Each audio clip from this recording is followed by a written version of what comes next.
Halo semua. Mimin kali ini akan membahas cerita Kimetsu no Yaiba Season 3 Episode 3.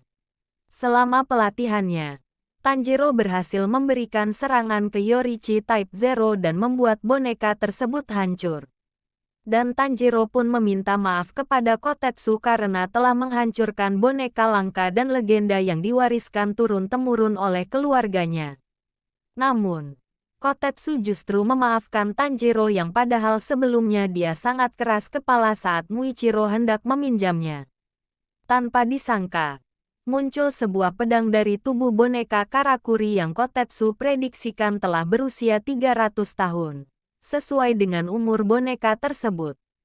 Tidak diketahui pedang misterius yang diduga berumur 300 tahun itu sempat bersikuku saat Kotetsu meminta Tanjiro memakai pedang itu, karena dia merasa tak berhak memilikinya.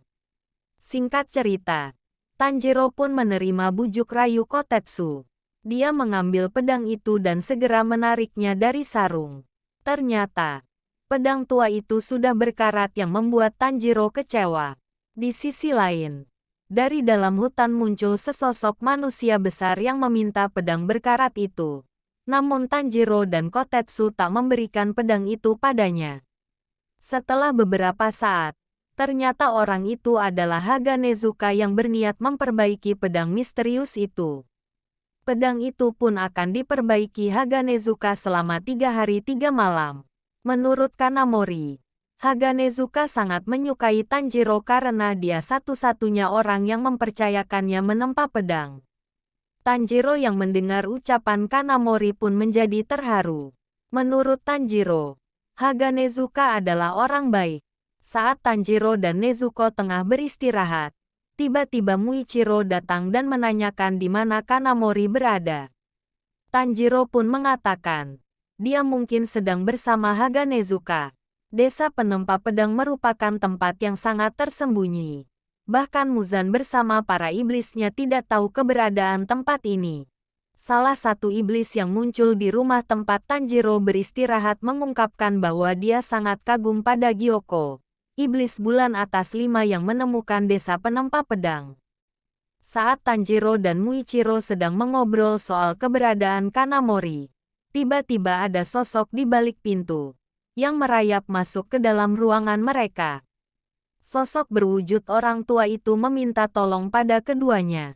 Namun, Tanjiro dan Muichiro langsung menyadari bahwa sosok tua tersebut adalah iblis bulan atas bernama Hantengu.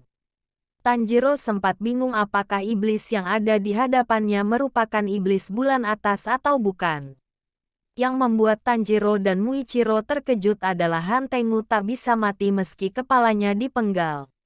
Hal ini mengingatkan Tanjiro pada Gyutaro dan Daki di mana keduanya akan mati saat kepalanya dipenggal bersama-sama. Setiap kali Hantengu dipenggal dan kepalanya putus dari badan, justru itu membuatnya makin bertambah banyak. Saat Hantengu yang telah terpenggal kepalanya oleh Muichiro, dia menyerang balik, membuat Muichiro, Tanjiro, dan Nezuka terpental. Namun, Muichiro yang terpental paling jauh ke hutan. Muichiro pun bergegas kembali ke dalam rumah untuk membunuh iblis yang tiba-tiba muncul di dalam rumah itu. Dalam perjalanannya kembali, Muichiro melihat Kotetsu yang sedang diserang iblis. Muichiro sempat tak ingin menolong, dan mengatakan dalam hati bahwa prioritasnya menolong para penempa berpengalaman. Dia juga mengatakan, menolong penempa muda hanya akan sia-sia dan menghabiskan waktu. Tiba-tiba saja, Muichiro teringat ucapan Tanjiro saat dia tanyakan mengapa Tanjiro begitu peduli pada orang lain. Tanjiro menjawab, pada dasarnya saat dia peduli pada orang lain, maka akan kembali pada dirinya sendiri. Mengingat itu, Muichiro berubah pikiran dan menolong Kotetsu.